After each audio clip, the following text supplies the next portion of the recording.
Bienvenidos mis amigos, mis amigas, vamos a estar hablando hoy sobre la libertad religiosa. Verán, la libertad religiosa es una cosa y el ecumenismo es otra. El ecumenismo quiere prácticamente una prostitución en la que todo se sincretiza, ¿verdad?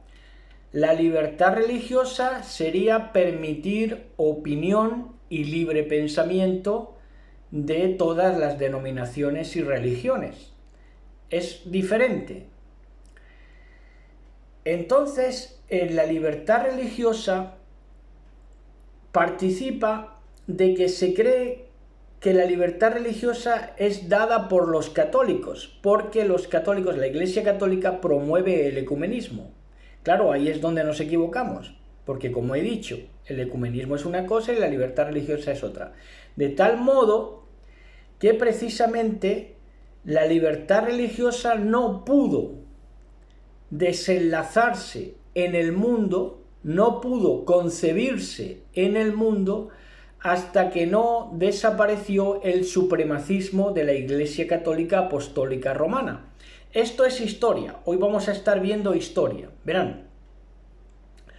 Resulta que Fernando I se alió para combatir a Carlos V, que era nieto de, si no me equivoco, de los reyes católicos, y se alió para combatirle a este Carlos V que aspiraba a monarquía universal con el refrendo del papado, ¿verdad? Aunque se las vio y se las deseó, de eso ya hablaremos en otras enseñanzas, porque fue traicionado por el Vaticano, porque el Vaticano lo sacó de la Liga de las Naciones de aquel tiempo. Y luego él en represalia protagonizó el saqueo de Roma, pidiéndole disculpas al Papa. Bueno, el punto, para no desviarnos del tema, histórica, porque la historia pues tiene muchos brazos, ¿verdad? Resulta que Fernando I se alió para combatir a Carlos V y ponerse él de rey, Fernando I, en detrimento de Carlos V, y se alió para combatirle con luteranos y otomanos. Esa coalición casi abarca hasta que llegó casi a Viena, a Austria, porque llegaron a Rumanía y a Hungría inclusive. Y entonces en esa coalición estaba el liderazgo de Soleimán, avanzaron hasta Túnez, Argelia, también, con el pirateo de los Barbarroja, de los hermanos Barbarroja. Esto es historia. Entonces, como resulta de que Fernando I se alió con otomanos y luteranos para combatir al líder, digamos, líder supremo de su tiempo, que fue Carlos V, pues en respuesta, Carlos V lo que hizo fue abanderar a los católicos. Es decir, ¿veis cómo estos son los malos, los luteranos y los otomanos? Entonces llamó a cerrar filas a los católicos para que se unieran a su casa, que eran la mayoría de naciones europeas y mundiales. De tal manera que en 1535 toma Túnez Carlos V y larga de allí a Barbarroja, a los hermanos Barbarroja. Entonces toma Túnez y ya empieza a avanzar allí el catolicismo y a sacar de circulación a ese pirateo y a ese combatir a los musulmanes, que hasta el día de hoy, fíjense cómo es la cosa, precisamente en estos tiempos, en este verano, en esta semana, están los viajes a Algeciras, del estrecho de Gibraltar, que por allí, o Tarifa, que por allí hay propaganda evangélica todavía, ¿no? En este caso ya no es católica, pero es evangélica. ¿A qué tienen que rascar ahí? ¿Qué ecumenismo, qué sincretismo tienen que rascar ahí para predicarle a los musulmanes cuando los musulmanes tal vez crean en Jesucristo mejor que tú? Porque ahí hay muchas cosas que hilar, ¿verdad? Bueno, el punto. de que entonces Carlos V se queda con el monopolio de lo que es el Frente Católico, y con el Frente Católico avanza porque no había todavía naciones protestantes prácticamente, salvo Suecia. Entonces las naciones eran católicas, salvo sublevaciones que se estaban produciendo ya en Holanda, que ya había que tener en cuenta el factor protestante porque estaba creciendo, ¿verdad? Pero hasta ese entonces solo Suecia, quizá una parte de Flandes en Holanda, y poco más, ¿verdad? Entonces las naciones eran predominantemente católicas. De ahí el triunfo de Carlos V, que, volvemos y repetimos, aspiraba a una monarquía universal. Entonces,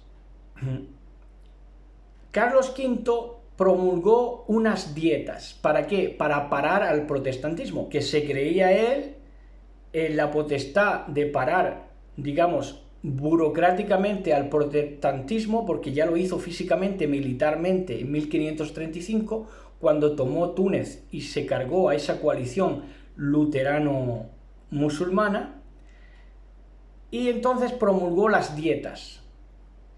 En las dietas, que fueron una serie de edictos contra la reforma, la dieta de Worms en 1521 prohibía el luteranismo.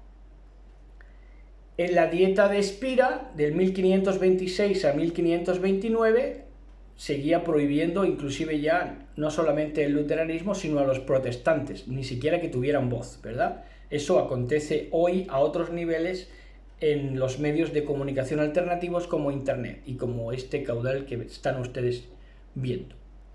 La dieta de Nuremberg, 1532, hubo un paro general ya porque la reforma avanzaba. ¿Por qué avanzaba la reforma? Porque es lógico, es racional. Lo irracional es parar la reforma con algo que es irracional, que es el catolicismo, porque no tiene su razón de ser en las escrituras, sino que se van por otro lado, por el lado de tradición y fariseísmo. Entonces hubo un paro general en Nuremberg, 1532, en esa dieta. Ya los protestantes se armaron después de esa dieta, después de ese edicto. Y en Habsburgo, en 1530, solicitó un concilio general porque por nada del mundo querían los católicos reunirse para aceptar que el protestantismo era un problema. Esto es muy significativo y muy rico de entender, porque hay gente que obvia el problema hasta que lo que tiene en este tiempo es, ¿cómo nos dicen? Negacionistas, ¿verdad? Pues los negacionistas de ese tiempo, que eran los luteranos, poco a poco van adquiriendo las posiciones de cargo y no lo pueden parar. De tal manera que, para seguir ninguneando ese movimiento, prescinden de las reuniones de los concilios católicos, porque no quieren aceptar que hay un problema a enfrentar que se llama reforma, que se llama protestantes. Y entonces en la dieta de Ratisbonne, en 1521, ya, de tal manera que ya, eso después de haber tomado las armas, el protestantismo tuvo que valerse de las armas, ya tuvo una representación mayor en las cámaras, ¿verdad? En países inclusive católicos, inclusive en España, inclusive en todos los países católicos ya hubo una mayor representación de protestantes en las cámaras. Bueno, aquí en España se paró todo lo que pudo la reforma y el protestantismo, de tal manera que hasta la altura de 1980 aquí no había protestantes por ningún lado. Entonces, hubo guerras, que Lutero no quería guerras, por cierto. Hubo como 10.000 muertos hasta 1525 y de ahí ya se paró hasta que volvieron a coger las armas en 1532. Entonces, pues, ¿qué pasó con esto? Que Carlos V tuvo que abdicar a la postre, muchos años después, intentando hacer nada el movimiento de la reforma, intentando ningunear ese movimiento y no queriendo dar lugar ni siquiera a que el concilio aceptara que había un problema y por lo tanto que enfrentara la reforma con una contrarreforma. La contrarreforma es otra merendola que va en torno a las órdenes, al clero irregular, a la propiciación de mecanismos como darle más importancia todavía al ritual, si cabe, a lo accesorio, a las imágenes, hacer más ostentación si cabía, ¿verdad? Por si no querían, ahí tenían 2 tazas más. Idolatría, permutar la idolatría y perpetuarla en el tiempo y principalmente sacar esa orden jesuita que se infiltró por todas las religiones para lograr el ecumenismo que se tuvo ya a la altura del siglo XX con Juan Pablo II. Todo eso fue testado o organizado o procurado desde ese tiempo, ¿verdad? Desde el tiempo de Carlos V.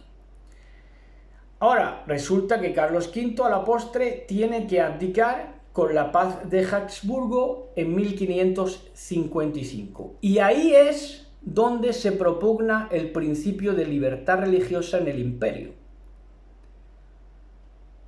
Solamente es ahí cuando abdica Carlos V, que es el adalid del catolicismo, ultracatólico, su sucesor fue peor todavía, y ahí es donde ya se emite el principio de libertad religiosa. Desde 1513, cuando colgó las tesis Lutero, hasta 1555, el protestantismo, la reforma fue algo furtivo, que no se quería tener en cuenta ni siquiera en los estamentos oficiales de las naciones predominantes. Aprendamos de la historia, ¿verdad? Tomemos atención a lo que está aconteciendo al día de hoy. Shalom, shalom, besos y abrazos.